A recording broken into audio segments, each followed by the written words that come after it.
Hello, everyone, and welcome to Benny TV. But this is a very special Benny TV because this will be the first episode not to feature Benny.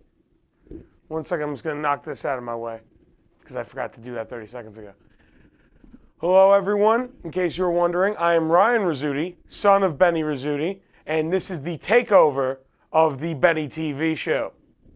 I have a lot of things I want to talk about tonight. Just so you know, I went to film school. I'm a huge film fan. I love movies. I love television. I'm going to be talking TV. I'm going to be talking movies.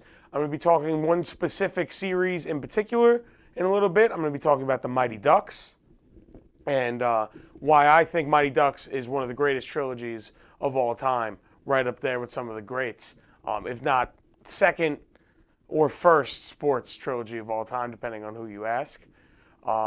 But first, I have a TV show I'd like to talk about, something I've been watching a lot over the past weekend, is Luke Cage.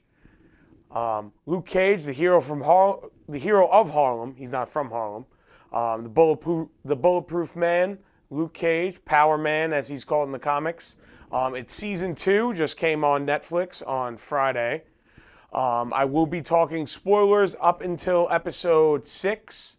Oh, no, episode 7. I'm up to episode 7 right now. I just finished episode 7. Mild spoilers, not a lot. Just basic plot details of what's going on at the moment. Not really going to spoil, not going to give you any big spoilers, anything that happens to any of the characters in particular. But some people, there's mixed to positive reviews of this season so far. IGN, I think, gave it a 4.5 out of 10. Most people really like it. I'm really enjoying the season. This season has a new villain.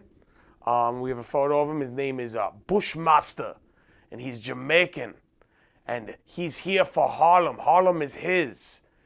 As people who watch the show know, Luke Cage is the hero of Harlem. He is bulletproof due to an experiment that went wrong when he was in prison, wrongfully convicted. He was a police officer.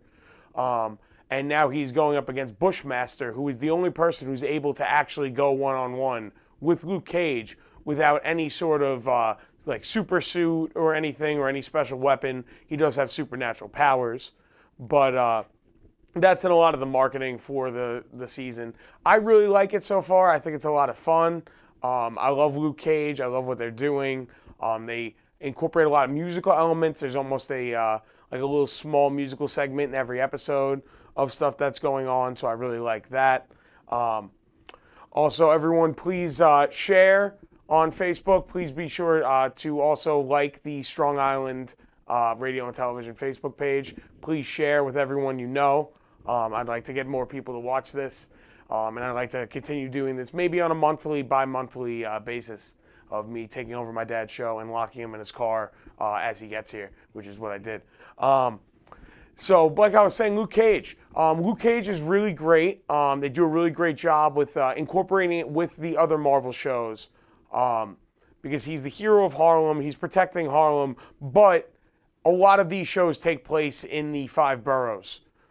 Daredevil, Jessica Jones, Iron Fist, and they're all characters that cross over. They crossed over last year in Defenders, and this takes place a little bit after that. So a lot of stuff that happened in that has ramifications. So quite small spoiler for Defenders, Misty, who is the cop on Luke Cage, who is his friend, who's a police officer, she lost her arm. But thanks to Iron Fist, who is the billionaire Danny Rand, who is friends with them, who also has his show Iron Fist, he got her a robot arm. So that's a big storyline in the show, is her coming to terms with losing a limb, becoming a paraplegic. And I think it seems very empowering. So I really like that. Parts of that storyline I don't really like because it's things that could be solved quicker, but I am excited to see where it's going in the story. They're also starting to finally push in the comics. Luke Cage is the hero for hire. You could literally just go to him and say, hey, I need your protection. People are trying to come after me, or, so on and so forth. And you can pay for Luke Cage to protect you. So that's something that he's going into somewhat reluctantly, which is something I really enjoy. He also has a lawyer in this played by Foggy Nelson, who is the lawyer to Matt Murdock, the partner of Matt Murdock, who's also a lawyer, who's Daredevil. and they're friends. And Foggy Nelson is also in Mighty Ducks, so that is something also that I like to start talking about is the Mighty Ducks, which is the main topic I have today. I wanted to briefly talk about Luke Cage, which is something I've been watching, really enjoying. But my main topic is the Mighty Ducks trilogy, starring Emilio Estevez for the first two, where the third one he's still a part of, but he's not the lead. The lead really goes to Joshua Jackson, who is Charlie Conway's the kid in most of them, in all three of them. And D2, the Mighty Ducks, is probably my personal favorite, which is it's almost like it's like a junior Goodwill Olympic Games where they're Team USA, and I really like watching, especially now because it's fitting because of the World Cup going on. So it's very fitting watching something that's Olympic Games that has like a sort of World Cup international feel. So that's one of the things I really like about D2. I will be talking spoilers for the entire trilogy, all three Mighty Ducks films. The last one came out over 20 years ago. So if you haven't seen them by now and you don't want to be spoiled, there's nothing I can do about it.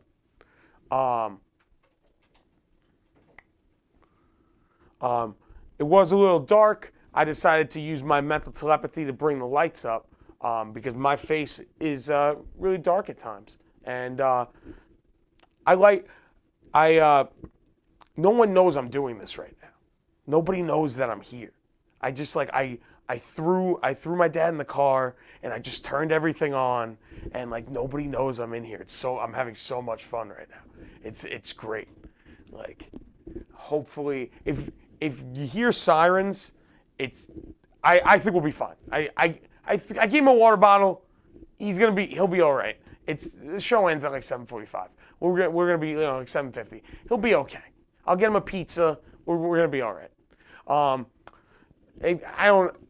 He said he had something to talk to today about like an old movie with a fish with Don Knotts. I don't know. But Mighty Ducks is more important. So the Mighty Ducks is a trilogy. They're a series of Disney films. They're made for kids. So I loved them as a kid, but I always liked them. I always thought they were fun movies. But it wasn't until I was in film school and I got older that I started to grow a sort of obsession with the trilogy, if you will.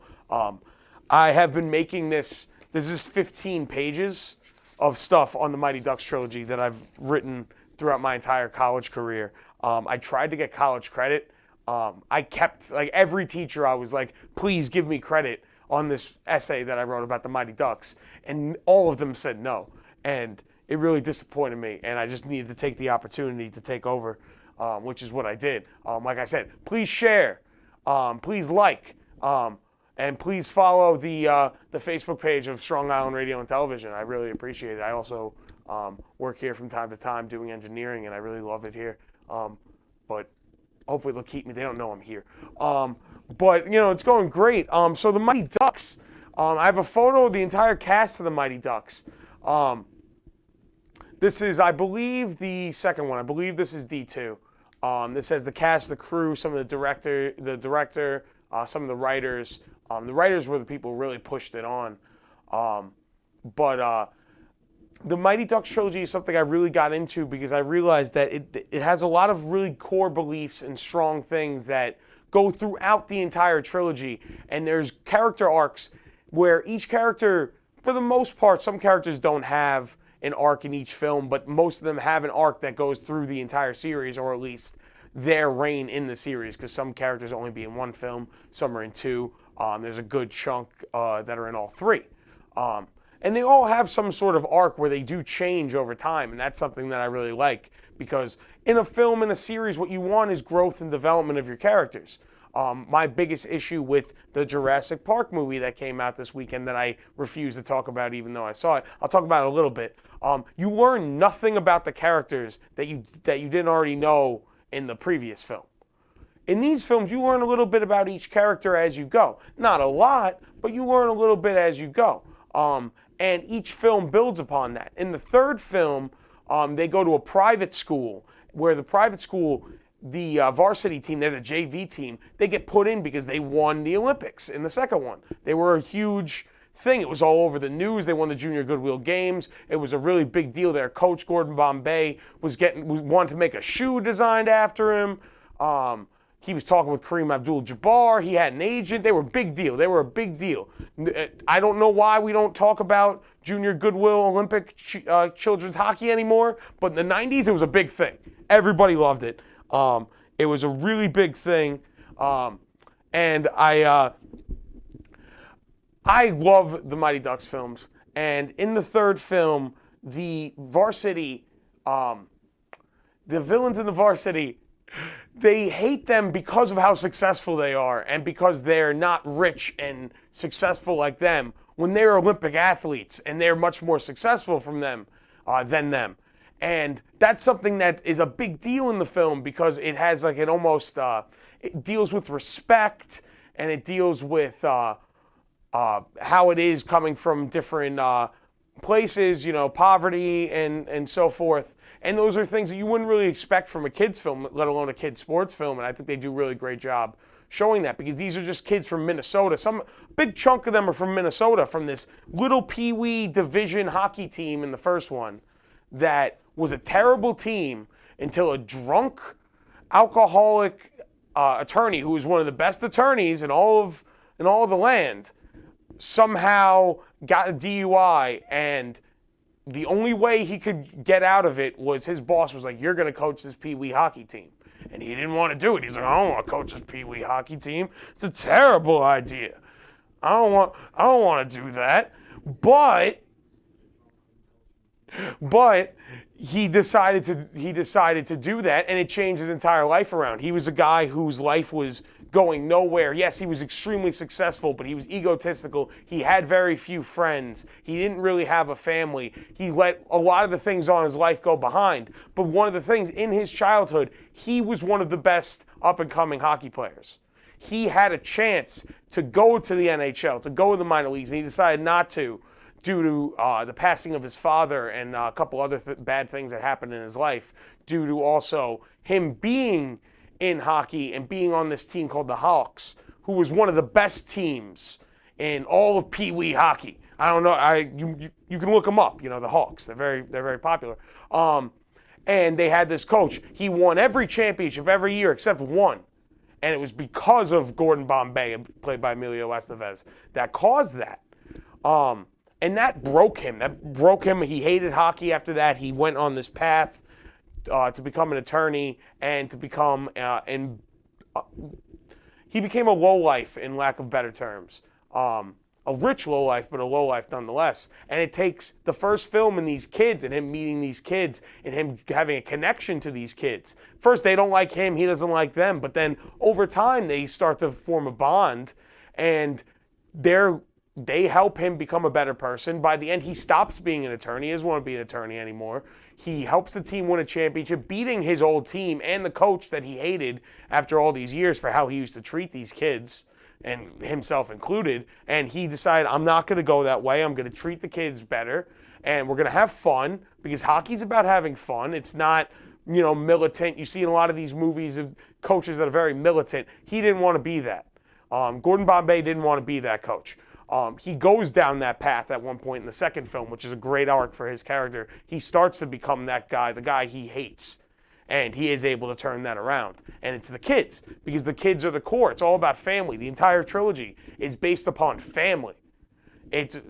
Screw Vin Diesel. It's all Mighty Ducks was the first trilogy to really hone in the family is what you make of it, not what you're born with. And Gordon Bombay, we have a photo of Emilio Estevez as Gordon Bombay and him a little bit more recently. I don't really know when the photo on the right's from. I want to say probably 2012, 2013, so 5 or 6 years old by now. But that is who I'm talking about, Gordon Bombay, who is the crux of the franchise.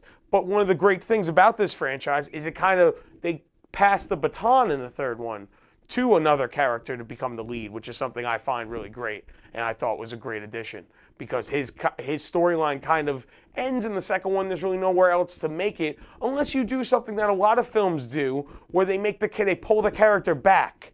Instead of him going forward, they do something to pull him back So they're back to the place that they were in the previous film, and then they got to work back. Like, in the Hangover films, the first Hangover, they wake up, they don't know what's going on. The second one, you want them to do something a little different, but instead, they wake up and it's the same thing over again, just in a different location.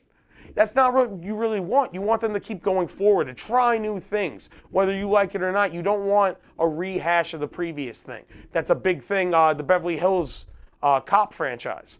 The third one is just a rehash of the first two, so you don't really like it. The second one's a little darker, a little more dangerous, a little more daring than the first one, but they both have murder and they both have darker tones for a comedy with Eddie Murphy. But they do a really great job with it. Everyone, please like, share, follow the Strong Island Facebook page. I didn't take my dad's phone away, so he's in the comments. You know what? That's fine. Dad, I hope you're enjoying the show, even though that you're in the trunk. I'm sorry. You said no. You said I had 15 pages. You said no. So the Mighty Ducks, more about the Mighty Ducks. I know you love the Mighty Ducks. Let's talk more about the Mighty Ducks. Let's talk more about the family aspect. They're a core team. In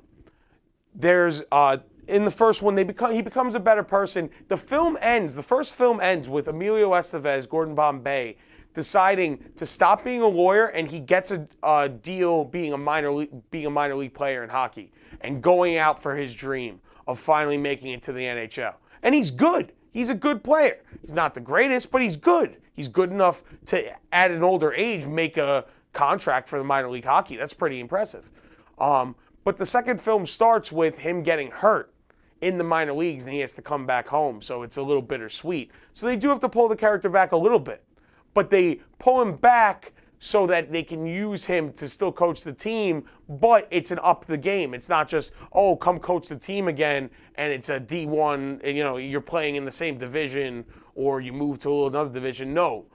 Hendricks Hockey, one of the biggest hockey companies in the world in the 90s. I don't know. I guess they had a big crash. Haven't heard of them ever since. But Hendricks Hockey wants to sponsor the Mighty Ducks team that was all over the news. This team that started 0-9 and then won the championship against a team that hadn't lost the championship in 20 years. He wants them to be the Olympic team. I don't know how that works, but they did it.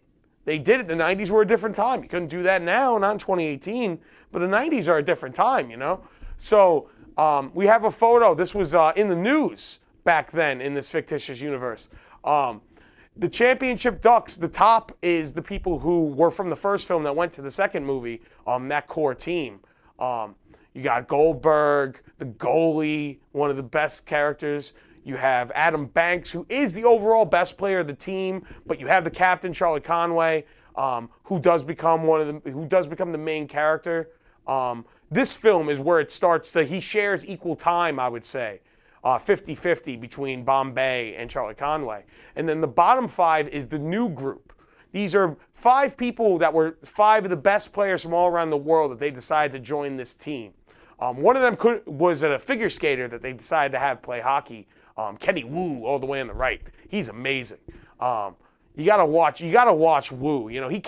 He's brilliant. And then you got Benny the Jet Rodriguez from Sandlot. He's in this franchise too. He's the fastest skater, but he can't stop. So he just bashes into things. He's great, but he just bashes because the guy can't stop. He's great, can't stop. This right here is Fulton Reed. And on the right is what he looks like now. And he is in Luke Cage, and he's in the Netflix Marvel Universe. And he's Fulton Reed. When you first meet Fulton Reed in this franchise, he's this big, scary, intimidating figure. And he's a big, scary, he's one of the Bash brothers of the group. He's one of the big enforcers, defensive guys, but he's got an amazing slap shot. And it's so funny watching him in the Netflix shows now on Daredevil and Luke Cage, because he's a very different character. He's a very good actor. He does a really good job. And I really like what he does with his character as Foggy in Daredevil and Luke Cage. But we're talking about the Mighty Ducks now.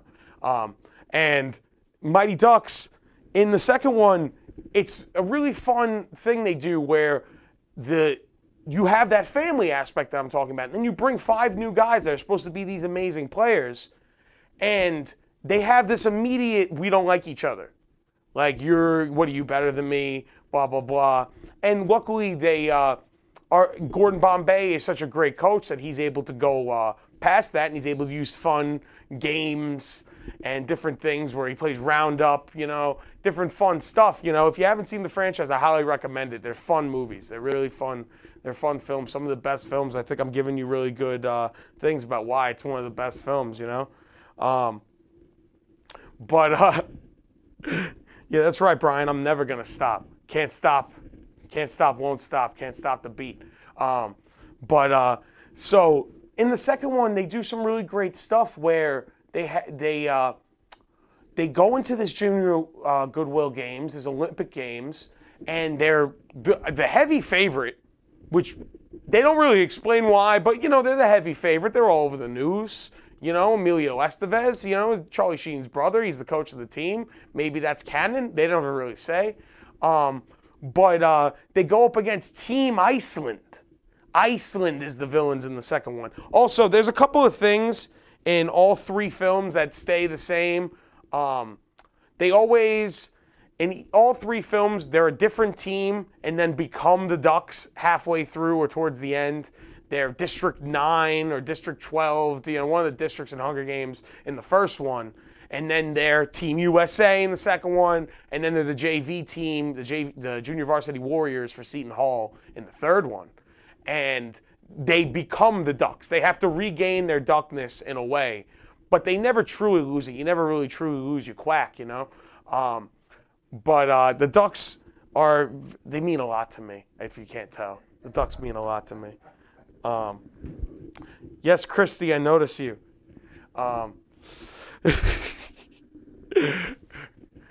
My great friends Christy and Andrew are watching. They want me to give them a shout out. I love you guys. They know that the Mighty Ducks are amazing and one of the best trilogies.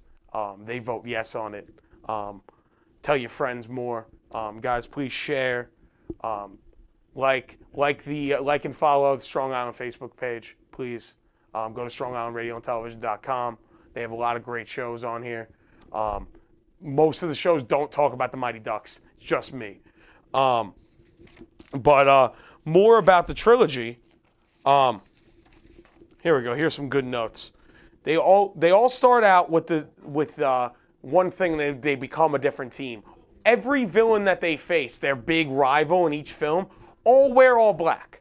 They never explain why, but each time, the Hawks, all black. The Team Iceland, all black.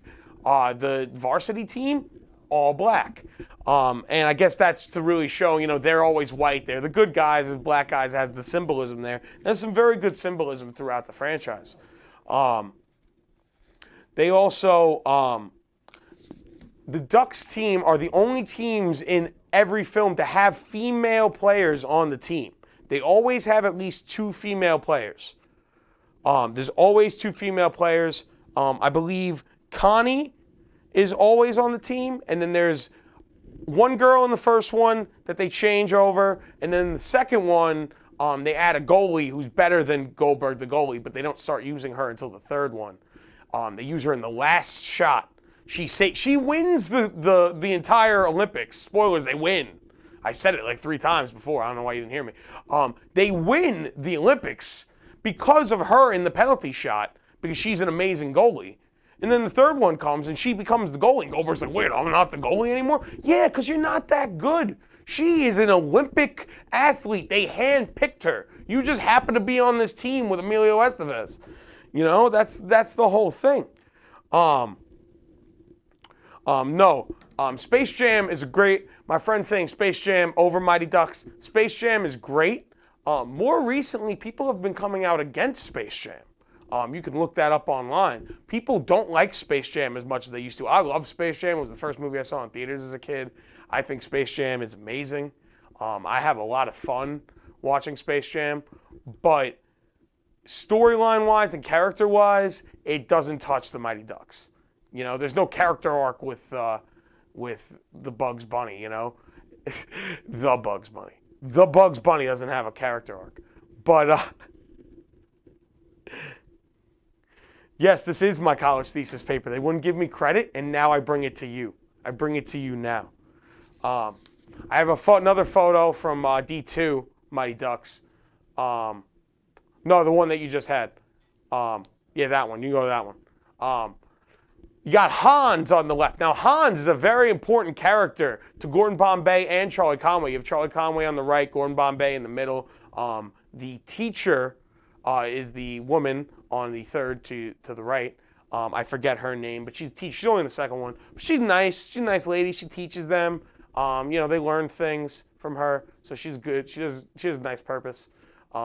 She has a nice counterbalance to Bombay. She almost becomes the assistant coach, and Gordon Bombay starts to go down a more dark path in this one. Like I said, he starts to become the coach that he never wanted to be, the coach that he hates, and she's kind of the one that helps him snap back out of it with the help of the kids.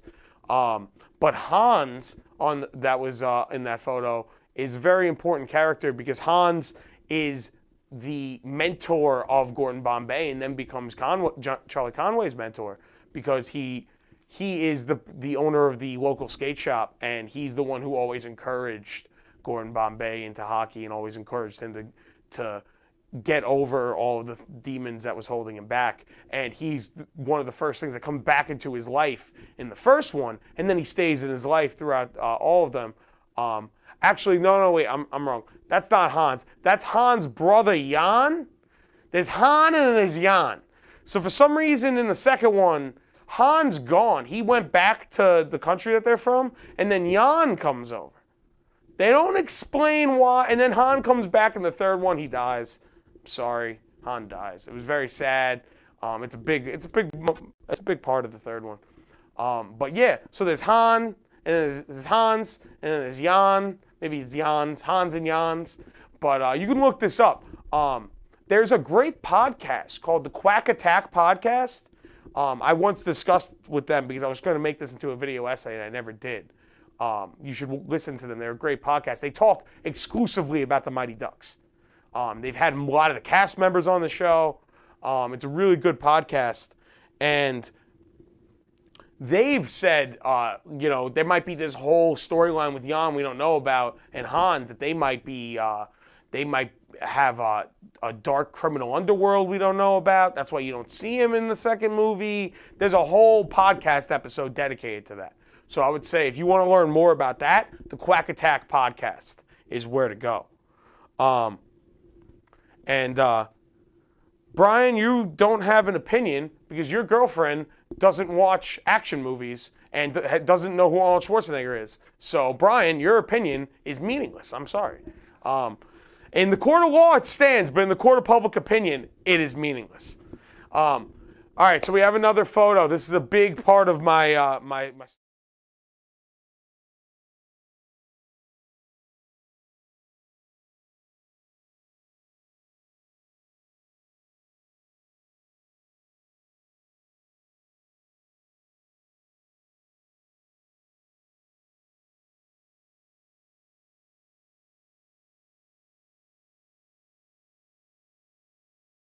music, I'll knock you over, and they get along really well. That's another photo of Fulton Reed, played by Eldon Haas. And Dean Portman and him become very close friends, and their bond actually helps the team, and they become the Bash Brothers. They're the two enforcers, because they got a lot of smaller guys on the team, and they seem like they might be 8 years older than everybody else. They went through puberty way before everybody else on the team did. And they do a great job of being the defenders, and Dean Portman is a big crux in the third film. He has a storyline that makes this one of the best trilogies. So now's the part where I'm going to get to the heart of the matter. We can go back to me. More on me. So D3. Mighty Ducks 3 by most is considered the weakest of the franchise.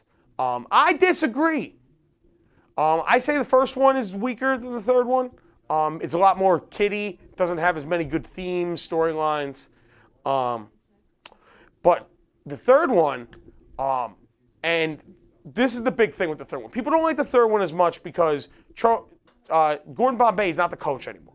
And Charlie Conway becomes the main character, and there's a lot more focus on the kids. There's less focus on the coach, and it's a lot more about the kids, which I think is great because it's a passing of the torch, and that's what you want. His storyline's over, so you want to continue the storyline of the kids and these other characters that you've grown with for the past 2 movies. So you want to see these characters grow now.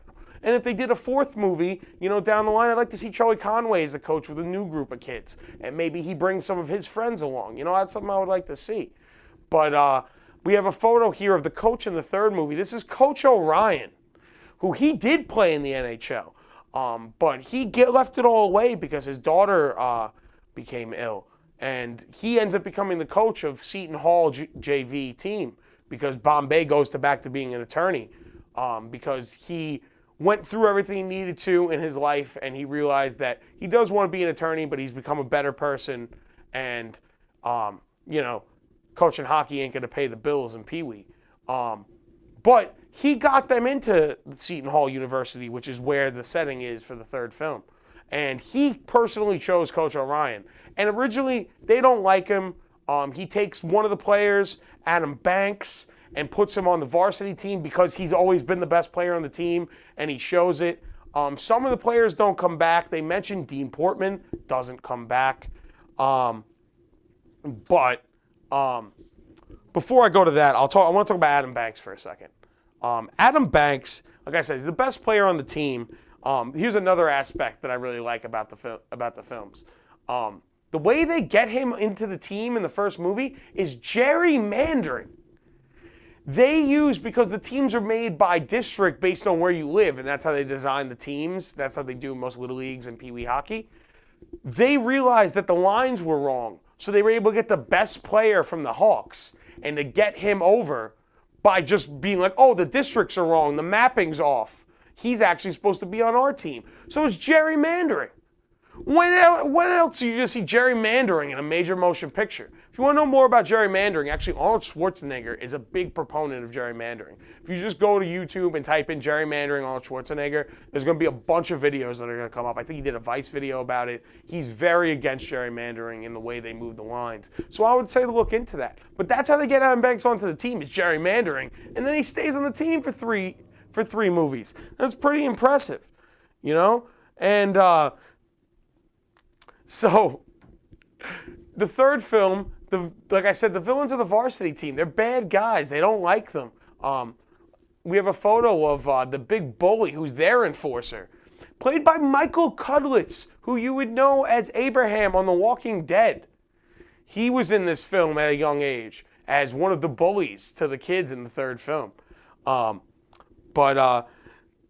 The 3rd film, I think, does a great job with showing you that you can have these kids anchor the movie, and they have what I consider one of the funniest parts of the whole franchise, which is a prank war between the varsity and the junior varsity, where they chase him down the street. I think he's in his underwear at one point. They chase him down the street on a horse, and the guy's dressed like the Lone Ranger, and he's chasing him down the street. They take a bunch of ants from this one classroom and put it into the varsity team's bedrooms. The varsity team takes the JV team out to dinner and is like, oh, we're trying to be nice to you guys. We're going to take you out to dinner. And they leave them with like a $1,000 check, so they have to actually clean all the dishes. They're actually cleaning dishes in the restaurant. That's a really funny scene to me, because how else would rich people get back at these kids? But, oh, we're going to stiff you with the bill at an expensive restaurant because you thought we could pay because we're rich. Have a little water break. H2O is important. This episode is brought to you by water. Drink it so you live. So before I go to this photo, I have a big preamble, and then I'll cue you for the photo. So at the end of the 3rd one, the varsity team's been trying to get rid of the JV team. They did so far as to try to rip them out, remove them from the entire school, get them all expelled.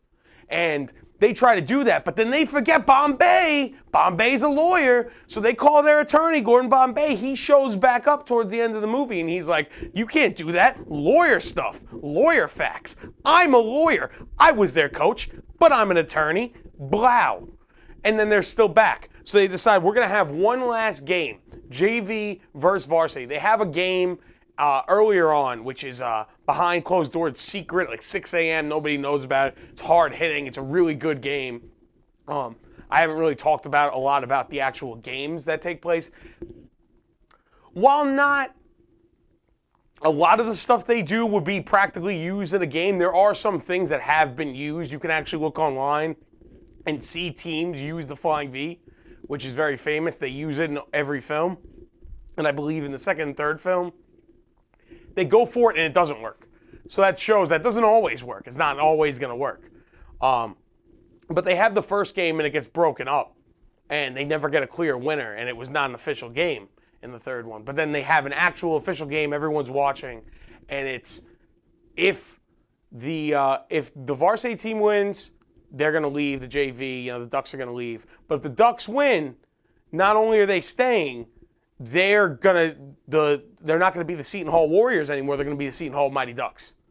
So they get to this big game, and the varsity team is by far the best team they've ever played. They're scrappers. They know how to pick up the puck. It's a very low-scoring affair. They're destroying them. They're bigger. They're stronger. They only have Fulton Reed. They don't have the Bash Brothers. They're weakened. They go into halftime. They're defeated. They don't know what to do. Then who walks in the door? Cue the photo. My boy Dean Portman walks through because Gordon Bombay off screen called this man, said, hey, sign your contract to come to this school. Right now, we need you. He signs up. He's now in the school. He's on the team. Bash Brothers are back halfway through. Halfway through, they bring the Bash Brothers back. You didn't even know. You might have even forgot he was in the franchise, so they only mentioned it once or twice. And you're like, oh, that was secretly my favorite character. I didn't even remember he was in it. Oh, my God, I didn't know. Oh, my God, oh, my God. But now they got the boys back together. They start pounding down the varsity team.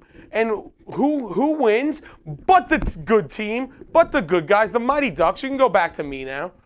Who wins but the Mighty Ducks? The crowd goes wild. Everybody's going crazy. The Bash Brothers are back. And we got another photo right here of the Bash Brothers just as they come back in the game. It's amazing. It's one of my favorite scenes in all movies. You think they're down, you think they're out. Who comes in but the Bash Brothers breaking down the door? They are back. Kenny Wu gets involved. He becomes a little Bash Brother. Remember little Kenny Wu? A little figure skater, but he can play hockey. He becomes a Bash Brother. Here they are, the Bash Brothers. They're taking names. Yeah. And now my friend Brian says he's never seen the Mighty Ducks. See, that's why your opinion was never valid to begin with, Brian. Why are you even here? I appreciate you watching the show. Share it so more people can see it. But, what are you doing with your life, Brian? Come on, what are you doing? Watch the Mighty Ducks. Watch the Mighty Ducks, Brian. I can't tell you this more often. Every day you don't watch the Mighty Ducks is a day you failed. That's what I have to say about that to you, sir. But yeah, when the Bash Brothers come back, it's one of my favorite scenes. And they do another great thing is throughout the films, like I said, Goldberg isn't the goalie anymore. You can go back to me now. Goldberg's no longer the goalie. He becomes a defenseman. Here's a photo of Goldberg in the third movie, flying down a hill. It's a really funny scene in the opening of the third movie. He's flying down the hill. He is probably the weakest player on the team. But everybody loves Goldberg. He was in heavyweights. I love heavyweights. Maybe I'll spend an hour talking about heavyweights one day. But Goldberg becomes a defenseman. And Goldberg gets the winning goal of the game to get the Mighty Ducks to win. And Goldberg is an important character because of that. He starts as this nothing guy. He came from Philadelphia. He just wanted to play hockey. He wanted to make some friends. And then he was worried because he's like, I'm not a goalie anymore. That's all I know is being a goalie. He was scared to become a goalie. And then he became a goalie, and he loved it. And then the third film, a lot of it is, what am I going to do now that I'm not the goalie? And he ends up getting the winning goal. You know, who needs a better character arc than that? Somebody who's, the whole storyline is, where am I now? What is my place? What is my purpose on this team? And he's the one who wins the game. You know, he's the one who wins. You know, a character like that, Goldberg, got a really significant character arc throughout it. My closing storyline that I'm going to talk about right now is there's another franchise that's very similar in the underdog aspect, and it's most considered the best series of sports films of all time, and I consider Mighty Ducks the second best for all of the reasons that I've told you. But that is the Rocky films. The Rocky films are very similar, where he's always got to come back. He's always taking on new odds. He always has to come back from new odds, from new villains. You can go to the next photo in a second. But in the Rocky films, he always has a new villain. He always has a new enemy he has to take on. And that's no different in the Mighty Ducks franchise. That's no different. In the first two, each coach that he faces, Gordon Bombay, is the adversary to him, is his direct opposite. You know, for the Apollo Creed in this franchise, for the first film, is this man, whose name I can't remember right now, but he is the coach that was Gordon Bombay's coach, who was a very bad person and is the reason why he decided to become a good person. And he wasn't a good person. He didn't treat the kids fairly. He treated the kids very badly, in fact. And another person who did that is the dentist, Wolf Stenson, I believe is his name, who's the coach of Team Iceland in the second film, who is somebody that Gordon despises, yet starts to emulate and become. And he, again, is a very evil person. He's a vindictive person. He's not a nice person. You never see him do anything nice. He has a little one-on-one, quick little face-off game with Gordon Bombay, and he hits him in the bad knee that he just got injured in the beginning of the movie to show you that he's not a good person. He never does anything. He's called the dentist because of all the teeth he knocked out as a defenseman in the NHL. And it's no different from the Rocky franchise. In the Rocky franchise, you have Ivan Drago, Clubber Lang, Apollo Creed, Tommy Gunn from the fifth one. That's the one on the bottom. In case you're like, who's that guy? I know the other three, but who's that little white guy over there? Looks like a thumb. Oh, that's Tommy Gunn from the fifth one, the worst movie. And that's my thing. Mighty Ducks has really strong movies. There's more Rocky films, but Rocky 5 is pretty terrible. I mean, there's nothing as bad as, Rocky 5 is Rocky 5. You want to talk about, some dumpster fires. Rocky 5.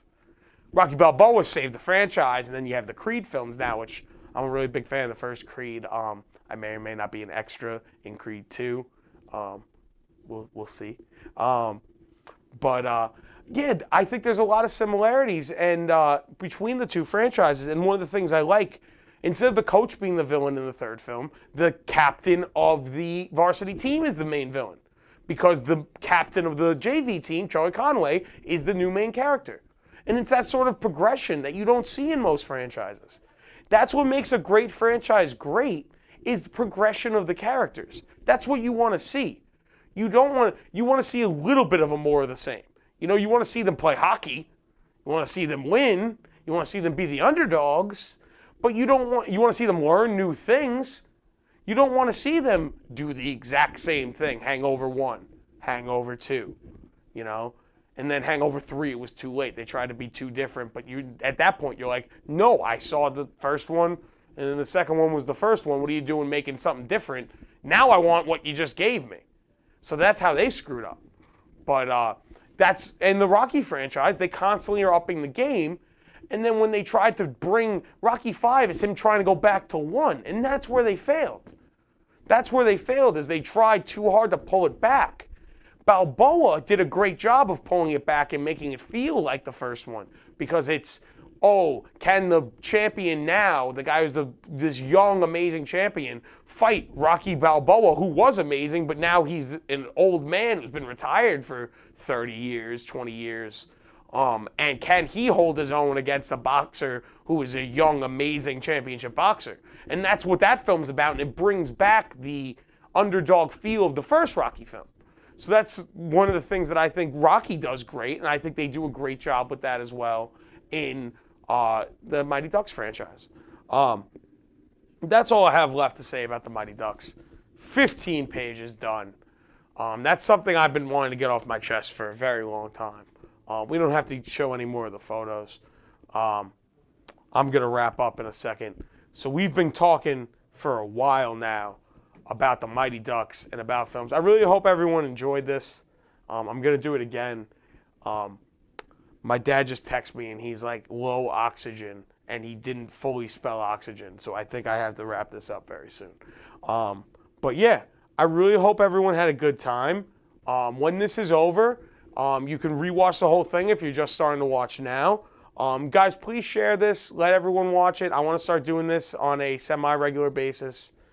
Maybe like a monthly thing, maybe once every other month. If people like it, I'll do different topics. It won't just be Mighty Ducks. It's just this is the one I really wanted to get this off my chest. This is something I've been wanting to do video essays for a while, and I've bought the equipment. I am going to start doing that. I am going to start my own YouTube channel.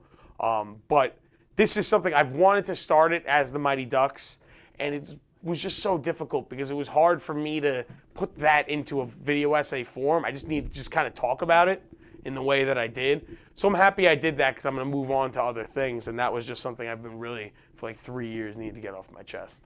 So, guys, thank you so much for watching. And yeah, I'll start doing some rants, Brian. I'll do a Ryan's Rants edition. You know, I'll just rant about things. This is kind of me ranting. I did kind of rant, but I thought I gave some good points. If you guys thought I gave some good points, you know, share. You know, more people need to know. I feel like the Mighty Ducks franchise is a franchise that's kind of, you know, as we're going, it's not being picked up as much as other franchises, as kids' films, you know. This should be shown to every generation. There's nothing in this that the new generation wouldn't be able to pick up on other than the fact that there's no cell phones. You know, I think this is a generational, anybody could watch this, like how The Sandlot, which is in its 25th anniversary, is a generational movie that any kid can watch at any age, no matter the time. I think The Mighty Ducks is just like that, and I think more people should watch it. So, you know, next time you got your little nephew over, you know, next time you babysit, put on The Mighty Ducks. Mighty Ducks 2, 3, start with 1 or 2, depending on the age. If they're older, you know, 13, you put on 3. You know, I like 3, but I love 3. I love all 3. Yeah, so guys, thank you for watching the takeover, the Ryan Rizzuti takeover of the Benny TV show. I have to go let my dad out of the trunk, and we'll see you next week. You got Laughter Saves Lives coming on next. It's a really good show, Laughter Saves Lives. You got John LaRocchia, John Santos. They're great guys. They're going to be on right after that. Guys, I'll see you soon, all right? I'm going to be on my dad's show next week to do movie reviews, probably talk about Uncle Drew or Sicario 2, Day of the Soldado. I'm not going to talk about Jurassic Park 2 because Jurassic World 2, Jurassic Park 5. It's not very good. I'm sorry. But yeah, have a good one, guys. This is the end of the show. Goodbye. I love you.